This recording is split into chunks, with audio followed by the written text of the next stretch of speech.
పడిన ప్రతి ఒక్కరికి మంచి సముచిత స్థానం తప్పకుండా ఉంటుంది. కానీ దానికి కొంత మనం వెయిట్ చేయాల్సి వస్తుంది.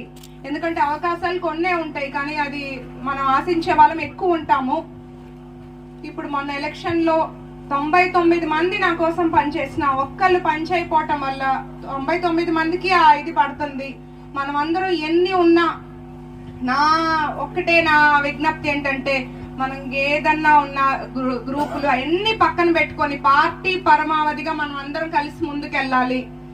నేను కొద్దిగా రిజల్ట్స్ వచ్చాక కొంచెం డీలా పడినప్పుడు లోకేష్ గారిని కలిసినప్పుడు ఆయన ఒక్కటే చెప్పారు, చిన్న వయసులోనే రాజకీయాల్లోకి వచ్చావు, చాలా మంచి భవిష్యత్తు ఉంటుంది, మంచి టైం ఉంది నీకు, ఎప్పుడు నియోజకవర్గంలో ప్రజలకు అందుబాటులో ఉండు, మా పూర్తి సహకారం డెవలప్మెంట్ కోసం మా పూర్తి సహకారం నీకుంటది, మీరు బాగా కష్టపడి చేసుకోండి అన్నారు. ఒక్క మాటతో నేను ఇంకొచ్చి ఇక్కడ దర్శిలోనే కష్టపడి తిరుగుతున్నాను.